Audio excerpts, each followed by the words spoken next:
AI एक ऐसा विषय है जो आजकल हर जगह चर्चा का विषय बना हुआ है। इसके बारे में मिथक और वास्तविकता दोनों ही प्रचलित हैं। कुछ लोग इसे एक क्रांतिकारी उपकरण मानते हैं, जबकि अन्य इसे एक बढ़ता हुआ खतरा समझते हैं।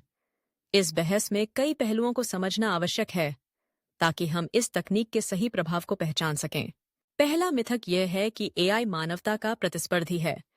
बहुत से लोग मानते हैं कि एआई जल्द ही मनुष्यों की जगह ले लेगा, खासकर उन क्षेत्रों में जहां काम की तीव्रता और सटीकता की आवश्यकता होती है। हालांकि वास्तविकता यह है कि एआई को मानव बुद्धिमत्ता के प्रतिस्थापन के रूप में नहीं, बल्कि एक सहायक उपकरण के रूप में देखा जाना चाहिए।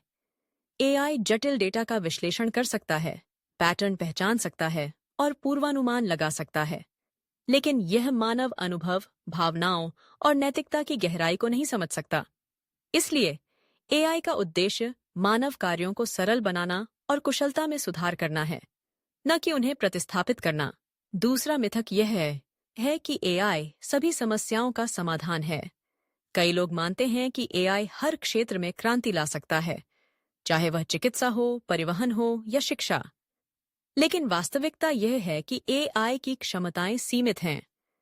इसमें डेटा की गुणवत्ता और मात्रा महत्वपूर्ण होती है। यदि डेटा में भेदभाव या गलत जानकारी है, तो एआई के निर्णय भी गलत हो सकते हैं। इसलिए एआई को एक उपकरण के रूप में उपयोग करने के लिए हमें सावधानी से डेटा को प्रबंधित करना होगा और यह सुनिश्चित करना होगा कि यह सही और निष्पक्ष है। तीसरा मिथक यह है कि एआई का उपयोग केवल तकनीकी क्षेत्रों में होता है। वास्तव में एआई का उपयोग विभिन्न क्षेत्रों में हो रहा है, जैसे कि कृषि, वित्त, मनोरंजन और स्वास्थ्य देखभाल। उदाहरण के लिए, एआई का उपयोग रोगों के निदान में तेजी लाने के लिए किया जा रहा है, जिससे डॉक्टरों को बेहतर निर्णय लेने में मदद मिलती है।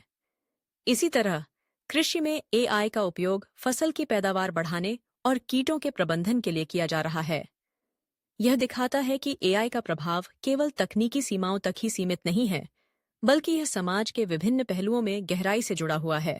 अब जब हम एआई के संभावित खतरों की बात करते हैं, तो यह एक महत्वपूर्ण विषय है। कुछ लोग मानते हैं कि एआई का विकास मानवता के लिए खतरा बन सकता है। वे चिंतित हैं कि एआई का उपयोग युद्ध और आतंकवाद में किया जा सकता है, जिससे विनाशकारी परिणाम हो सकते हैं। हालांकि यह भी महत्वपूर्ण है कि हम समझें कि एआई केवल एक उपकरण है और इसका उपयोग किस प्रकार किया जाएगा, यह मानवता पर निर्भर करता है। यदि हम एआई का उपयोग जिम्मेदारी से और नैतिकता के साथ करते हैं, तो हम इसके संभावित खतरों को कम कर सकते हैं। एक और चिंता यह है कि एआई कार्यस्थल में नौकरियों को समाप्त कर सकता है।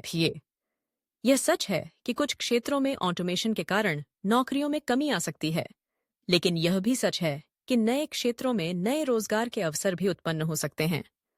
उदाहरण के लिए, एआई और मशीन लर्निंग के विकास के साथ डेटा वैज्ञानिकों, एआई प्रशिक्षकों और नैतिकता विशेषज्ञों की मांग बढ़ रही है।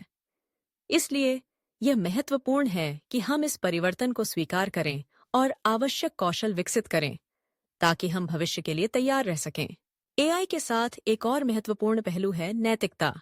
जैसे जैसे एआई तकनीक विकसित हो रही है, हमें यह सुनिश्चित करने की आवश्यकता है कि इसके उपयोग में नैतिकता का ध्यान रखा जाए। एआई के निर्णयों में पारदर्शिता और जवाबदेही होनी चाहिए। इसके लिए हमें एक मजबूत कानूनी ढांचा विकसित करने की आवश्यकता है, जो एआई के उपयोग को नियंत्रित करे और सुनिश्चित करे कि यह मानवता के हित में काम करे। अंत में, एआई एक क्रांतिकारी उपकरण हो सकता है, लेकिन इसके साथ जुड़े खतरों को भी समझना आवश्यक है। यह हमारी जिम्मेदारी है कि हम इस तकनीक का उपयोग सही तरीके से करें और इसके संभावित खतरों को कम करें। एआई का विकास मानवता के लिए एक अवसर है, लेकिन यह हमें सावधानी और नैतिकता के साथ आगे बढ़ने की आवश्यकता है। यदि हम इसे सही दिशा में ले जाने में सफल होते हैं, तो एआई हमारे समाज को और भी बेहतर बनाने में मदद कर सकता है। इसलिए एआई को एक खतरे के रूप में नहीं, बल्कि एक सहयोगी के रूप में देखना चाहिए। यह हमें नई संभावनाओं के द्वार खोल सकता है, बशर्ते हम इसे समझदारी से और जिम्मेदारी से उपयोग करें। एआई का भविष्य हमारे हाथों में है और यह हम पर निर्भर करता है कि हम इसे कैसे आकार देते हैं। अगर वीडियो अच्छी लगी हो तो चैनल को सब्सक्राइब करें और कमेंट में लिखिए जिस टॉपिक पर आप वीडियो देखना चाहते हैं। Thank you for watching this video.